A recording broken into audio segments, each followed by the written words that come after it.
Mario Rivadulla presenta Teledebate con Ramón Reyes, Alex Jiménez y Dilenia Cruz.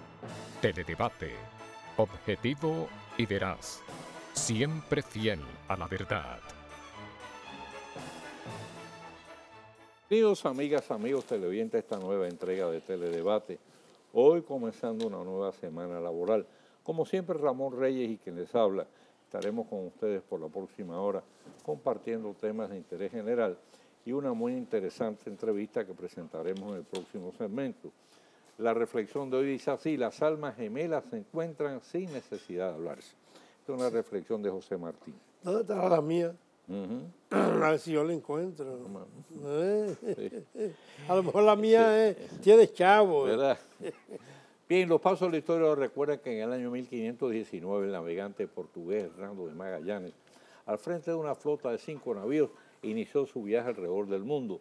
Este duró 3 años y debió ser completado por su segundo, Sebastián Elcano, ya que Magallanes pereció un tiempo antes en un enfrentamiento con los indios. En su honor, el estrecho donde al final del cono sur se unen las aguas de los océanos Atlántico y Pacífico lleva su nombre. En 1897, el científico alemán Felix Hoffmann descubrió y registró la patente del ácido acetilsalicílico, que es el componente básico de la popular aspirina y otros analgésicos. En 1912 nació el notable escritor brasileño Jorge Amado. Tuvo un intenso activismo político como militante comunista. Vivió exiliado en Argentina, Uruguay, Francia y Checoslovaquia. Dejó como legado literario varias importantes obras de carácter social. Y en 1994 se firmó en el Palacio Nacional el llamado Pacto por la Democracia, suscrito entre el entonces presidente Joaquín Balaguer, José Francisco Peña Gómez por el PRD y Lidio Cadet representando al PLD, mediante el cual se acordó reducir el periodo de gobierno del caudillo reformista a 2 años y convocar a nuevas elecciones presidenciales en 1996. Ahí engañaron a Peña Gómez. Bien, vamos a recordar, antes de continuar, Ramón, que mañana, 11 de agosto, a las 7 pasado meridiano, en el showroom del Hotel Show Ford del Grupo Viamar, pues están convocando para la presentación de sus nuevos vehículos. Esto es en la Máximo Gómez, esquina John F. Kennedy. Que mañana. Y hay un hotel ahí. A partir de las 7 de la noche. Usted dijo hotel. No, en el showroom de ellos. No, en el showroom Ford del Grupo Viamar. Sí. ¿Sabe qué? Aquí eso da Es un salón de exhibición. Claro. Da caché. Showroom. Sí, un salón de exhibición. Bien, señores, en primera fila. El deceso este fin de semana de don Fernando Villella San Miguel priva al país de uno de sus empresarios más meritorios. Dotado de una gran iniciativa con un espíritu dinámico, creativo y emprendedor, contribuyó como pocos al desarrollo de la ganadería en el país y a la modernización del agro dominicano. Fersan, la fábrica de fertilizantes que fundó, constituye la principal empresa de su género en el país y llevó el prestigio de su marca y la calidad de su producción a numerosos otros países del mundo, contribuyendo al incremento de las exportaciones no tradicionales. Fue a su vez matriz generadora de otras empresas que son fuentes de trabajo y sirven con gran eficiencia tanto del mercado doméstico como internacional. El sector empresarial de la sociedad dominicana resiente en la partida de esta figura de notables merecimientos y de grandes aportes al progreso nacional. Una obra cuyo legado conservan celosamente sus hijos, continuadores de la misma. Repose siempre en la presencia del Señor. Y el veterano y popular comentarista Julio Jacín resultó seriamente lesionado con doble fractura en un brazo cuando el vehículo que conducía fue impactado por otro. Para él, nuestros mejores deseos de un pronto restablecimiento. Así es. Amigo tuyo. Amigo mío. Es amigo mío. Sí, señor. Y el mío también. Tengo diferencias de vez en cuando con él, de carácter político. Estuvimos juntos en Taiwán con muchas experiencias compartidas. Bien, la gran concentración de población que muestra en el Distrito Nacional de la provincia de Santo Domingo les permitirá disfrutar de un enorme poder en la integración de la próxima Cámara de Diputados, donde contarán entre ambos con 66 curules, un 35% del total de miembros del cuerpo. Su número será equivalente al de otras 23 provincias en conjunto. Hay diputados ahí que están pidiéndole a la Junta Central Electoral que no redistribuya. Firmaron un documento. Sí, pero eso lo establece la ley. Claro. Sí, eso no es a capricho, habría que modificar la ley. Y el canciller, ellos lo que están pidiendo es que lo posterguen al 2020. Pero que así tampoco se puede hacer, eso no podemos estar siempre... Una ley a la conveniencia de... Las leyes a la conveniencia. Bueno, el canciller Andrés Navarro continúa su incansable peregrinar por el mundo exterior, llevando la verdad del país sobre el debatido tema migratorio, otras cancillerías y organismos internacionales. Reunido con Ban Ki-moon, secretario general de las Naciones Unidas, le reiteró la seguridad de que el proceso de repatriación de los haitianos y en general extranjeros se verá llevado a cabo con el más estricto respeto a los derechos humanos, tal como ha sido todo el proceso hasta ahora. Sí, señor. Y mientras tanto continúa el control fronterizo siendo burlado por una gran cantidad de haitianos. Testimonios de gran solvencia moral como el del obispo de Moya resultan pruebas fehacientes de que hay que ponerse las pilas para que el plan de regularización, donde se han invertido más de 2.000 millones de pesos, no se convierta en una burla y un mal gasto. Los culpables seríamos nosotros. Sí. Ellos salieron aprovechando las elecciones que fueron ayer y que todavía no hay resultado. 10 días no toman. Se presume que para el viernes estarán dando algún avance. Parece que el conteo es manual. Sí, Oye, una cosa increíble. Bueno, le pasaron factura ahí al Bill de Blasio, la Comunidad Dominicana de Nueva York, le pasó factura ayer al alcalde de Blasio por sus imprudentes declaraciones sobre el comportamiento del país con la inmigración haitiana ilegal. Durante el clásico desfile anual le dieron una buena bucheada. En tanto, el embajador nuestro ante la ONU, Frank Cortorreal, el cónsul Eduardo Selman y el senador estatal Adriano Espaillá se negaron a desfilar con él. Quien siembra vientos, recoge tempestades. Así es, y fue un bonito gesto de parte de ellos porque, bueno, tú no puedes estar agrediendo y yo sistemáticamente poniendo la otra mejilla. Y además no hizo en ningún momento ninguna rectificación ni dispensa. Una información que evidencia hasta dónde ha calado el valor de la mujer en el trabajo. En salud pública, de una nómina, oye esto, Ramón, de 67.633 empleados, 50.455, o sea, el 80.4% son mujeres, y no precisamente limpia baño. Ahí figuran médicos, pianalistas, enfermeras y trabajadoras de la administración. Bueno, y la ministra es mujer. Y la ministra es una mujer. Bien, pues el ministro de Educación distribuirá para el próximo curso escolar en forma gratuita nada menos que 11.153.214 libros de texto entre enseñanza inicial básica, nivel medio y educación de adultos. Asimismo, otros más de 14.153.000 documentos, donde figuran calendarios escolares, fichas de inscripción y otros materiales de trabajo. El año escolar comenzará con 800.000 estudiantes en la tanda extendida del programa de alimentación el mismo lunes 17, mientras los programas médicos serán reforzados.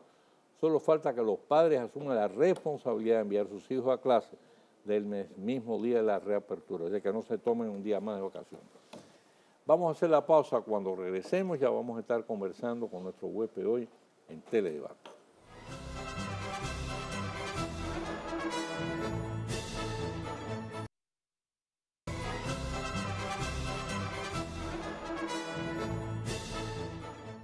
Bien, con nosotros en Teledebate el ingeniero José Espinosa, presidente del CODI.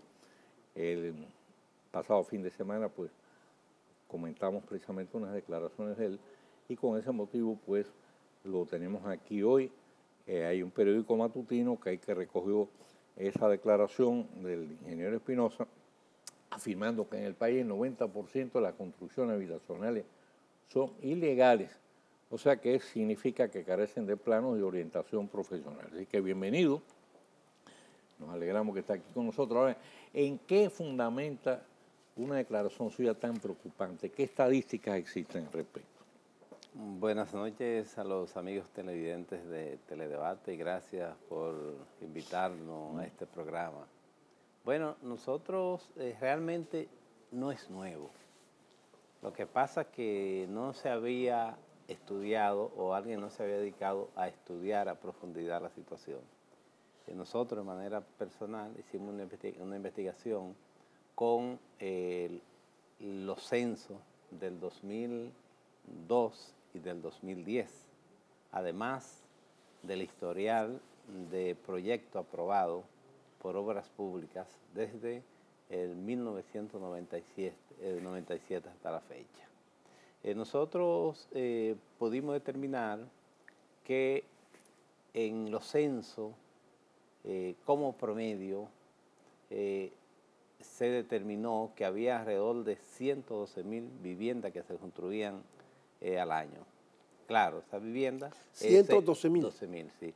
Eso son todas las viviendas de todos los tipos de material, de tabla, de bloc, de madera, en fin, todas. Pero también pudimos determinar que el 37% corresponden a paredes de bloc, techo de hormigón, y un 11% a los que tienen que ver con paredes de bloc, techo de hormigón, mármol, piso de mármol, cerámica, ese tipo de... Significa que ese 11% fueron las que debieron ir en busca de aprobación en el Ministerio de Obras Públicas.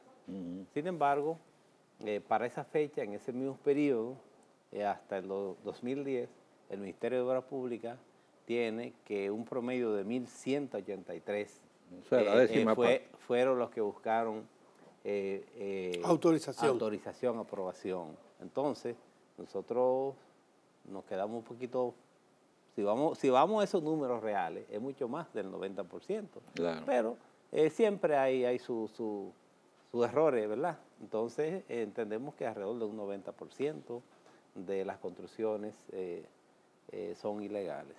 Y es una preocupación del CODIA, como le dijo, no nueva, eso desde hace mucho tiempo, porque nosotros hacemos ingentes esfuerzos para que las construcciones sean legales, porque a medida que hay construcciones ilegales, también nuestros profesionales, dejan de trabajar. Sí, claro. Y además también el CODIA deja de percibir también recursos. Sí. Cuando ustedes hablan de 1.112, un edificio de apartamentos se cuenta... 112.000. De 112.000. Un edificio de apartamentos es un solo edificio, pero puede tener 25 viviendas. ¿Se cuenta el edificio como tal o las 25 viviendas? El edificio como una unidad.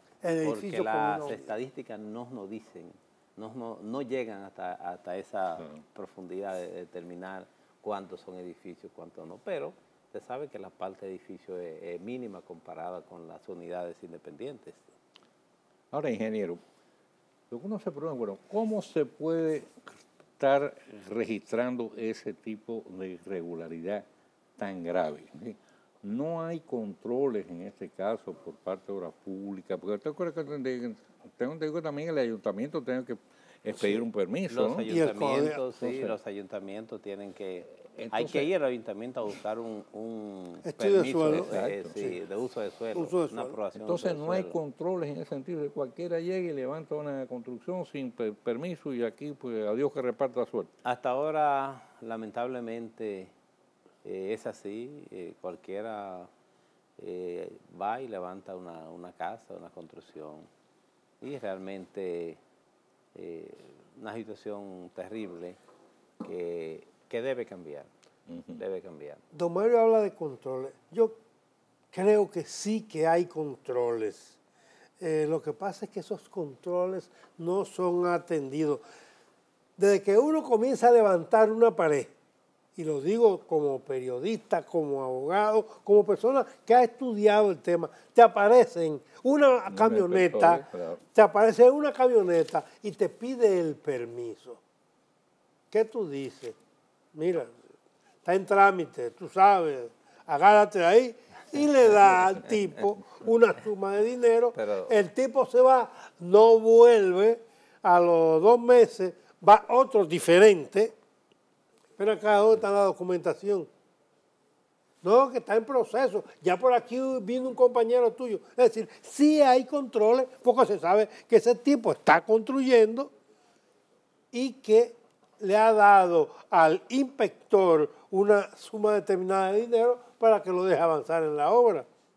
bueno, lo que pasa es que que hay diferentes dolientes, vamos a decirlo así. No. Y el Estado no porque, tiene dolientes. Porque seguro van algunos inspectores de la Seguridad Social, también. algunos inspectores de OPECON, y quizás esos son los que más van. Puede aparecer algún inspector del CODIA y algún inspector del ayuntamiento. Si tiene el uso de suelo, con el ayuntamiento no tiene problema. Y puede aparecer alguna camioneta de la policía. Es decir, porque no es que alguien se da cuenta. Entonces, alguien se da cuenta. Lo que pasa es que realmente no hay problemas para aplicación de la ley. Es lo que tenemos que decir. Hay problemas. Sobran controles, pero lo que falta en este caso es la voluntad de aplicarlo. De aplicación. Nosotros decimos que con una alianza entre el CODIA, los ayuntamientos, todos en el país, y obras públicas, las cosas mejoran bastante. ¿Y por qué no se hace eso? Bueno, estamos en esos aprestos, en esos contactos para ver cómo nosotros podemos realmente cambiar un poquito, porque eso aumenta la vulnerabilidad a las edificaciones y en los adquirientes, las personas que viven en ellas.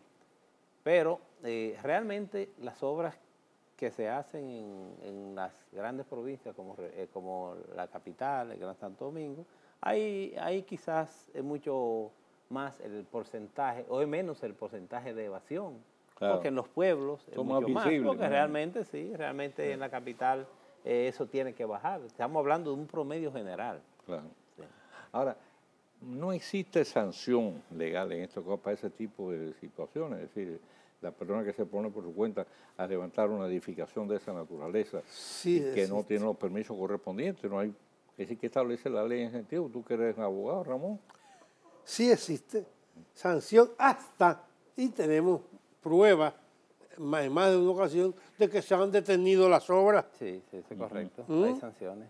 Entonces, bueno, tú tienes el caso ahí en Los Cacicaos, que duró 5 años duró más de la Torre Dorada esta, que hubo que suspender la Torre de Plata, que hubo que suspenderla porque precisamente los vecinos se empoderaron, entonces comprobaron que efectivamente no existían los permisos correspondientes y el pleito duró varios años hasta que los jueces en definitiva le dieron la razón y ahí está la obra detenida. Sí, señor, y ojalá, bueno, el dictamen final es que se derribe. Sí. Yo no sé en qué va a quedar eso.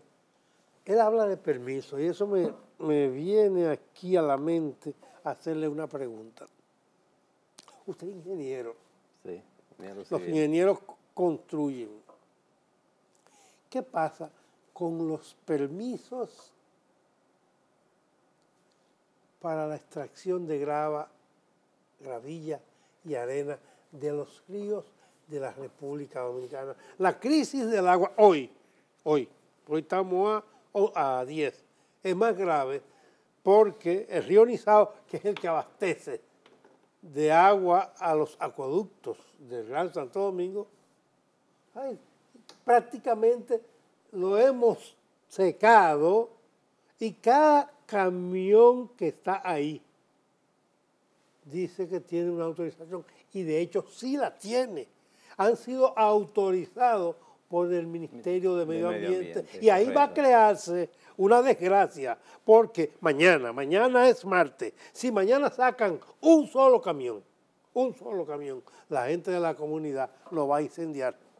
Correcto, para extraer materiales del cauce de los ríos y de cualquier área necesita un permiso del Ministerio de Medio Ambiente. Así es. No tiene que ser río en cualquier área, aunque sea cercana. Claro. Siempre tiene que tener un permiso de medio ambiente. Y hay que tener cuidado, como usted dice, con relación a las extracciones de materiales en las cuencas de los ríos, porque tenemos graves problemas de las aguas y tenemos de agua y tenemos ya muchos años de que los ríos se van menguando, se van secando. Y esa es una de las partes también que incide sobre que los ríos vayan aminorando la cantidad de agua, al igual que la tala de los bosques, la deforestación, la quema de árboles. Y es importante que las autoridades tomen carta en el asunto para evitar de que nosotros nos quedemos sin agua. Correcto. Vamos a hacer una pausa con su permiso y regresamos.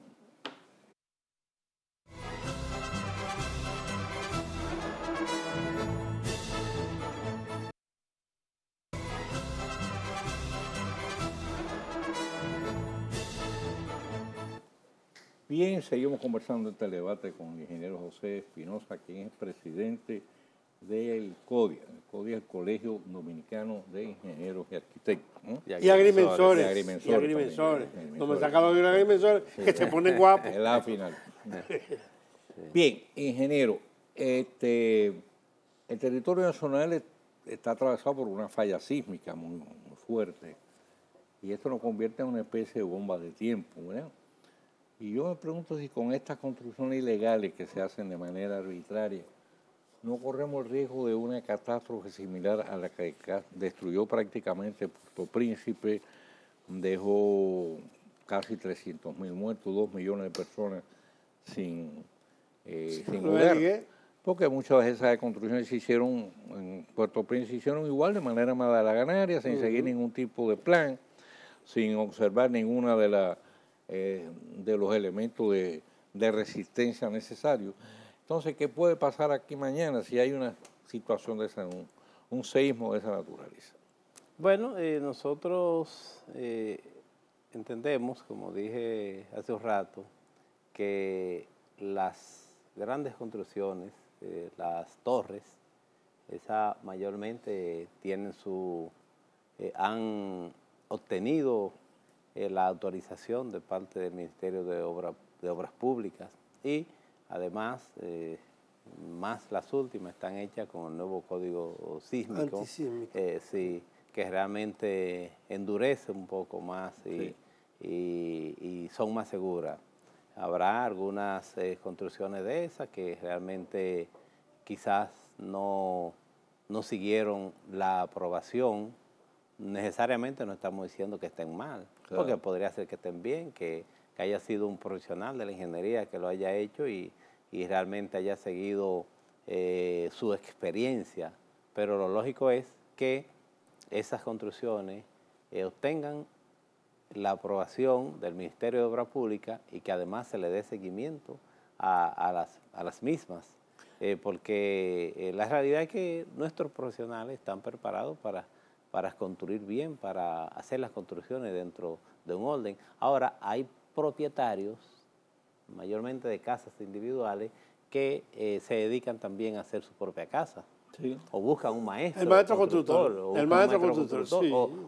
La mayoría son así. O cogen un albañil, ¿sí? Y gran parte de esas, de esas viviendas que estamos diciendo andan por ahí, por esa parte informal. Sí. Ahora, lo que es la parte formal, una mayoría podemos decir que está dentro del rango y está construida dentro de esas normas establecidas.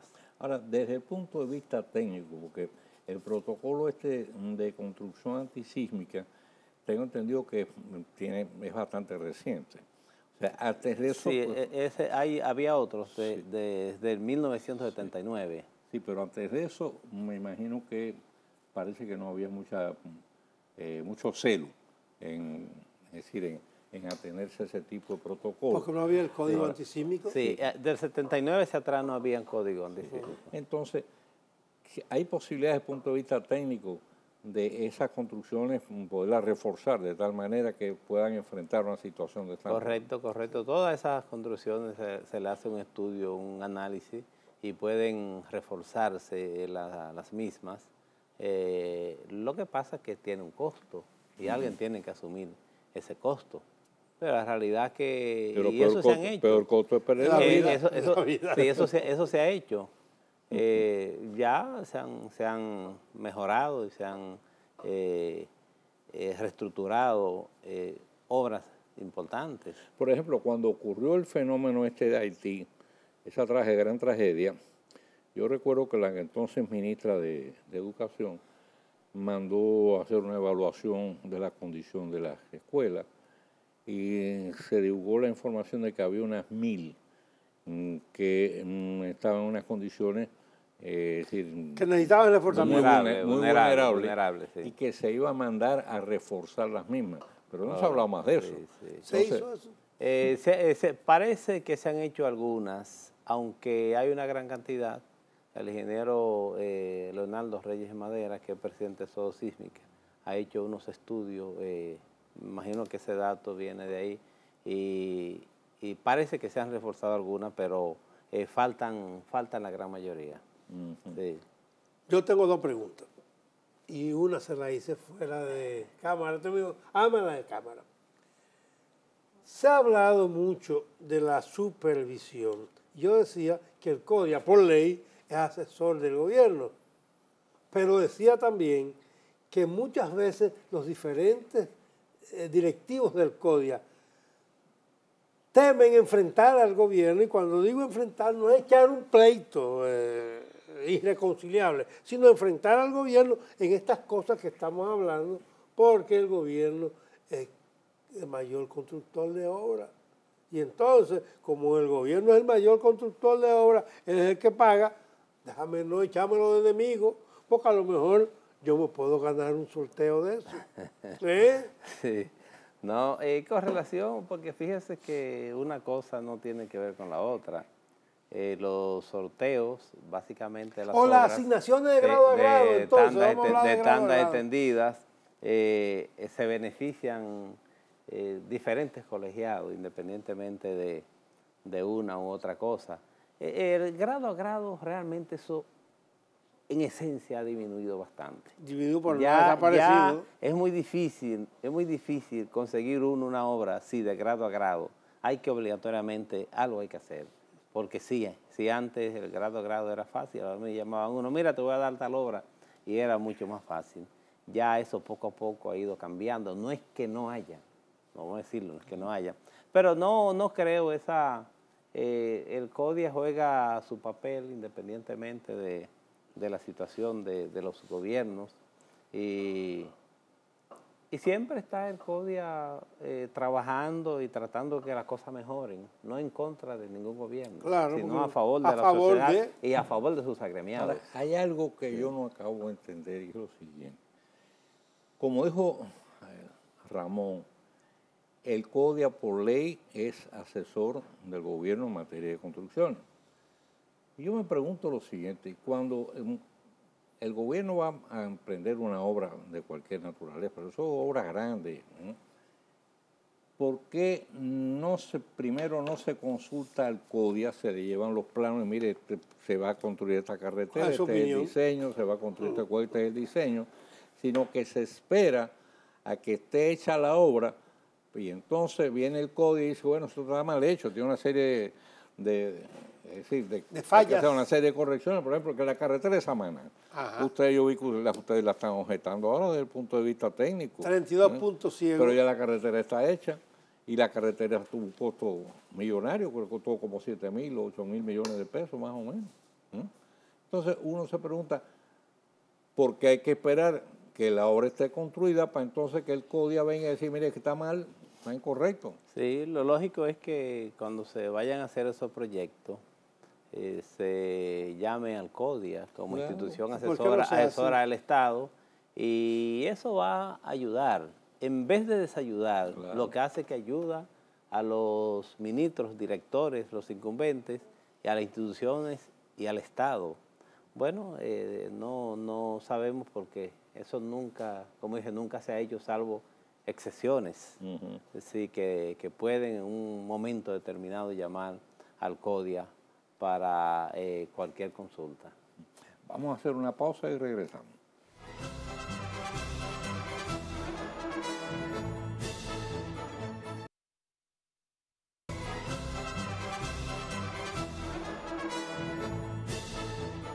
Bien, estamos hablando con el presidente del CODIA, quien nos ha dispensado. Esta es la primera visita y, como dice don Mario, esperamos que esta sea una de muchas. Usted hablaba de la carretera con un tema que introdujo Mario de Samaná. Se ha dicho que hay 32, se ha dicho no, comprobado, hay 32 puntos ciegos. El Ministerio de Obras Públicas dijo que iba a estudiar la remodelación de la carretera, pero también la revisión del contrato. Como ustedes son asesores del gobierno, ¿qué han propuesto o qué propone el CODIA? Bueno, nosotros cuando pasaron los últimos accidentes, hicimos, como le llamamos, una visita técnica a la carretera 2 veces y determinamos que habían situaciones básicamente en el parque Los Haitises, sí, unas situaciones de curvas muy cerradas, curvas horizontales y curvas verticales con un poquito de eficiencia de visibilidad. Y aunque los accidentes que se produjeron no fueron en esos lugares, hay que decirlo, sí, porque también hay un problema de violación de la ley, la ley 241 de velocidad y quizás rebase, pero la realidad es que también algunos choferes, conductores que recorren la vía dicen que cuando está lloviendo les resbala un poco. Sí, y nosotros lo que está en la parte de los peraltes, lo que dice que los peraltes son las inclinaciones en la curva, que se ven que parecen no tener el porcentaje debido a la inclinación debida, porque el peralte es el que evita de que el vehículo se deslice, siga derecho. Entonces, nosotros lo que podemos observar también es que hay curvas muy continuas. Al haber curvas muy continuas, entonces un peralte tiene esta inclinación, pero debe haber una transición entre una curva y otra. Si no hay la transición, entonces se produce un problema de peralte. Y lo que dijimos es que hay que hacer un estudio, integrar un estudio profundo, levantamiento de esa vía para determinar realmente cuáles son los problemas, no solamente con la vista, sino con los equipos, con los aparatos debidos. Usted dijo que en determinados lugares de la carretera han dicho choferes que cuando llueve, como se vuelve jabonosa, resbala. Sí, lo han dicho. Nosotros porque, por ejemplo, eso ocurrió, yo recuerdo que hace muchos años... En la autopista Las Américas. En la autopista Las Américas, y eso le costó la vida a un boxeador muy popular, Fausto Ceja Rodríguez. Y entonces, a partir de eso, murió con toda la familia, fueron como 6, una tragedia, gran tragedia. Y por poco muere también Jorge Martínez Lavandier, que ellos proyectaron, es decir, se proyectó el carro de ellos contra el de Martínez Lavandier. Y a partir de ahí, entonces, creo que no sé qué tipo de arreglo le hicieron. Picaron. Sí. Ahora, ¿por qué se produce eso? ¿Es un tipo material? Sí, cuando hay humedad, cuando hay lluvia, eso está ya en el asfalto. Hay que chequear, a veces el asfalto ha perdido ya algunas características de agarre, porque ya un asfalto que tiene unos 8 años, ¿verdad? 8 o 10 años tiene esa carretera. No, 5. No, 5. Debe ser más de 5, sí, seguro. Bueno, habría que determinar, hacer un estudio del asfalto para ver si es el asfalto ya que ha perdido algunas de las características. La industria cementera, en 2 o 3 ocasiones, ha planteado que sería conveniente, más seguro, más duradero, hacer las carreteras de concreto. ¿Ustedes están de acuerdo con eso? Porque, por ejemplo, hablan de que carreteras... Es más costosa, pero es más segura, pero más segura. La vida útil es muchísimo más, y además la seguridad también. Y sobre todo es más fuerte, más sólida, por consiguiente necesita menos reparaciones. Sí, la carretera con hormigón hidráulico cuesta más en el aspecto inicial. Ahora, si lo comparamos con el tiempo de durabilidad, a lo largo puede costar menos. Y son bases, la base de hormigón o la base de asfalto, más duradera. Más segura. Y tienen agarre suficiente. Yo sé que tienen mucho más visibilidad también, que al ser el asfalto, un material oscuro, el hormigón le da mucho más claridad y mucho más visibilidad. Yo diría que eso depende del lugar donde se vaya a construir la carretera, porque si en ese lugar hay materiales, gravas, una fábrica de cemento cerca, entonces puede inclusive abaratar los precios. Eso es muy importante. Sí. ¿Dónde está el material, las gravas y el cemento, para que entonces pueda eliminar un poco, acortar la distancia que tiene una parte importante en el costo de las obras, los acarreos, al igual que el asfalto, porque si usted va a hacer un traslado de un asfalto a 150 kilómetros, no es lo mismo hacerlo a 20, 40 kilómetros. Bueno, es decir, lo que hay que verificar, ver en uno y otro cuál es más conveniente en el aspecto de... Aquí ya hay varias fábricas de cemento y creo que están bastante bien repartidas en todo el país. Sí, hay en el este, en el norte, en el sur, en la capital. Exacto. Sí, lo que hay que ver ahí es los materiales también. ¿Sabes? Que a medida que hay más uso, hay más depredación. Hay que ver dónde los materiales se extraen, porque es lo que hablábamos, si en parte seca o si en los ríos. Así que todo eso hay que analizarlo bien, qué es lo que más le conviene al país. ¿Cómo usted, desde el punto de vista de la ingeniería, califica la autopista esta del Coral, la que va desde Santo Domingo o de hasta Bávaro, La Romana hasta Bávaro? Fíjese, las construcciones viales que se están haciendo en el país, todas, son construcciones de primera. Algunos conductores en uno que otro punto dicen que hay tal o cual problema, pero la realidad es que son construcciones muy bien hechas, al igual que las que se han hecho últimamente en la circunvalación Santo Domingo de la provincia, los dos tramos, y esa carretera que uno va a Bávaro en 2 horas. Y realmente son muy cómodas y son bien construidas. ¿Son seguras? Ingeniero. Bueno, la seguridad como vía, sí. Ahora, la seguridad está en la violación de la ley del conductor, sobrepasar la velocidad. Pero como obras son muy buenas, sí. Ingeniero, muchísimas gracias por haber estado con nosotros, gracias por el tiempo que nos ha dedicado y por las informaciones que brindó, que tengo la seguridad que son de mucho interés para todos los amigos televidentes. Gracias a ustedes por invitarnos. Sí. Hacemos la pausa y regresamos con el tiro rápido hoy.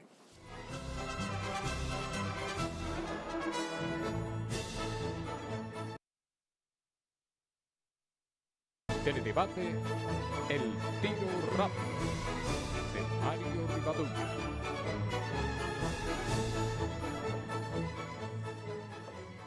Cuando se revivió el expediente judicial encaminado a devolver al Estado Dominicano la legítima propiedad de ese hermoso y valioso patrimonio público que es Bahía de las Águilas, enajenado a favor de particulares en una operación rebosante de turbideces que el afinado abogado del Estado, Piqui Lora, calificó con justicia como el más grande fraude inmobiliario registrado en el país, dijimos que dada la naturaleza y complejidad del caso, podía pasar mucho tiempo antes de que la propiedad legal en los tribunales quedara definitivamente esclarecida y pudieran ejecutarse un proyecto en esa zona de enorme y valiosísimo potencial turístico. Y en consecuencia señalamos que el fomento en la región sur, en tan importante actividad, que en la agenda del presente gobierno figura como pieza clave del desarrollo económico nacional, no debía cifrarse en la sola posibilidad de la Bahía de las Águilas de un muy probable dilatado futuro.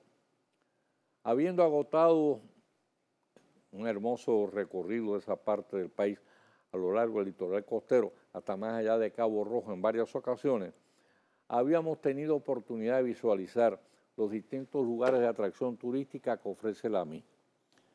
Sin privar de expertos en la materia, se confirmó en el tiempo que no andábamos errados. Tocó al destacado empresario Fran Rainieri, de vasta y exitosa experiencia en este campo, después de haber convertido a Punta Cana en uno de los principales destinos vacacionales del mundo, abrir el camino al fomento del turismo sureño. Su decisión de acometer un ambicioso proyecto de nada menos que 2.400 habitaciones hoteleras, aprovechando las facilidades y gran atractivo de la playa Los Corbanitos, viene a satisfacer uno de los más añejos anhelos de los balinejos.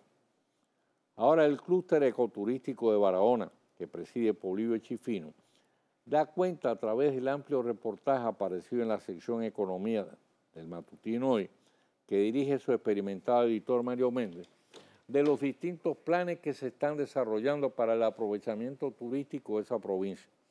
Una inversión inicial de 500 millones de pesos para la primera fase de ampliación del complejo Casa Bolita, la duplicación del número de habitaciones hoteleras en Barahona en los próximos 2 años, la construcción de senderos para el ecoturismo. Uno de ellos permitirá disfrutar el hermoso bosque nublado del Cachote y su centro ecológico en el Parque Nacional Sierra Bauruco. Otro llevará de visita a las fincas cafetaleras de la zona de Polo. Y un tercero que conducirá a la zona costera de Bauruco y los balnearios de Los Morones y la Cueva de la Virgen. Estos senderos ya están siendo usados, contando con un personal de medio centenar de guías debidamente entrenados. Hay que añadir asimismo como un acertado aporte el proyecto de fomento turístico para la provincia de Pedernales, dispuesto por el Poder Ejecutivo. Todo esto abre amplias perspectivas de nueva vida y progreso para la región sur del país. Tradicionalmente considerada como la más pobre y una especie de cenicienta, la vida de sus pobladores se enfila ahora por rutas de esperanza de que se vieron privados durante tanto tiempo. El desarrollo del potencial sureño, conjuntamente con la bien posicionada, amplia y diversificada oferta de casa de campo, Punta Cana y las decenas de hoteles de Bávaro, Güero Alto y Macao, sus entornos en el este del país, el proceso de recuperación turística de Puerto Plata y el resto de la zona norte, el proyecto de Sanssouci y el turismo de crucero en la capital, el remozamiento de la zona colonial y los hoteles de grandes cadenas que han ido levantándose en la ciudad primada, así como la dinámica labor de captación de nuevos mercados por el Ministerio de Turismo, son una evidencia de que estamos preparados para enfrentar la competencia y mantener nuestro liderazgo en el Caribe. Pero además de que no es sueño ni simple deseo, sino una real posibilidad alcanzar la meta de 10 millones de turistas anuales. Mañana, Dios mediante, estaremos de nuevo con ustedes con una nueva entrega de Teledebate. Como siempre, nuestros mejores deseos, mayores bendiciones para todas las amigas y amigos televidentes. Y recuerden que por ahí viene ese muy interesante programa que es Contacto, a cargo de nuestro colega Rafael Ovalle. Así que les recomiendo que no se muevan para que no se lo pierdan.